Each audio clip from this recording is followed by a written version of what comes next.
Here's an extreme road rage case that happened back in 2022. This man emptied his entire clip as he shot 14 rounds and struck the victim. A motorist zips down a Florida highway while shooting through his windshield.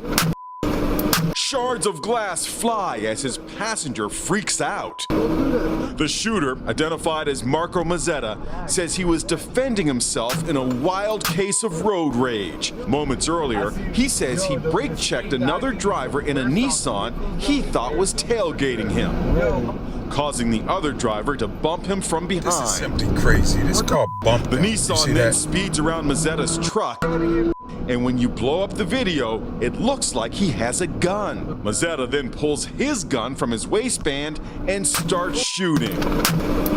The whole incident lasts about 8 minutes before the Nissan drives off.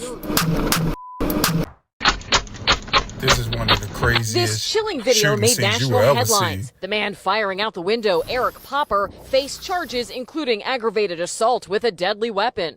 I'm very relieved. They decided I believe to that drop justice all was served. charges. It's been a long process. It's been almost 2 years.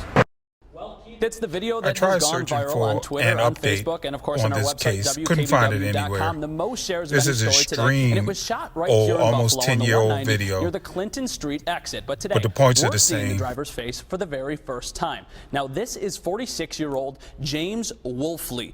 He was in court earlier today, as mentioned, and police say he's the man who was driving the pickup truck in that viral video that eventually cut off another car and then forced that driver off the road. Now, take a look at the video right here. This is that video where you can see Wolfley in the pickup truck. Have he then severe cuts off and that sometimes Navy Chevy deadly Malibu. consequences. They swerve side to This is side really and weave crazy. in and out. And as the video comes to a wrap and to a close right here, you can see the man get out of his pickup truck right there and appear to throw an object, which police say was a rock, at that Chevy Malibu towards the other car. Now, state police tell me this is some of the worst road rage they've ever seen. But when you're dealing with any situation like this, the best thing you can do is breathe and keep cool.